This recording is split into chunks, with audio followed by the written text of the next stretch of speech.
Mga kapuso, kapasidad sa More Electric and Power Corporation nga mag-expand sa Iloilo Province, gin-question sa Iloilo Electric Cooperative 1, kag pila ka mga konsumidor tunga ang opinyon sa expansion sang More Power. Si John Sala nakatutok. Magasugod na ang More Electric and Power Corporation sa pag-distribute sa kuryente sa probinsya sang Iloilo. Suno sa ilang presidente, magasugod ang ilang operasyon sa banwa sang Pavia. Plano man nga suguran ng power distribution sa mga banwa sang San Miguel, Santa Barbara kag Zaraga. Right now that we have the CPCN, if I'm not mistaken, we're already seriously talking to more than 5 for the initial switching.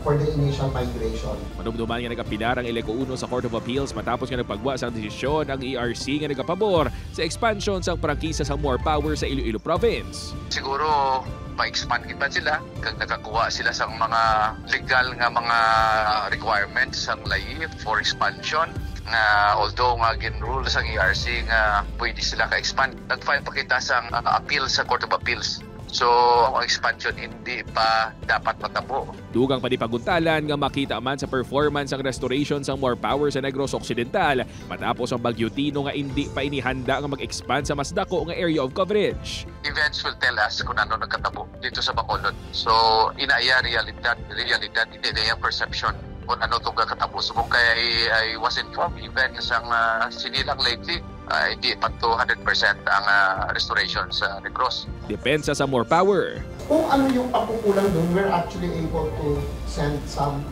In terms of rehab work, we're a bit over 20% now. We're about mga 23-24% ahead of time.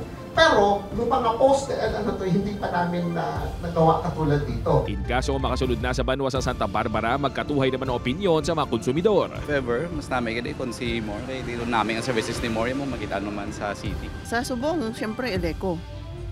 Pero kung magambal sila sa rate kang More Power, hindi ta sure sa service. Matandaan nga ginadusuman ni 1st District Representative Janet Garin ang House Bill 6292 nga nagatuyo ang mag-expand ang More Power sa 7 ka mga banwa sa 1st District, lakip dire mga banwa sang Uton, Tigbawan, Gimbal, Igbaras, Tubungan, Miagaw kag San Joaquin.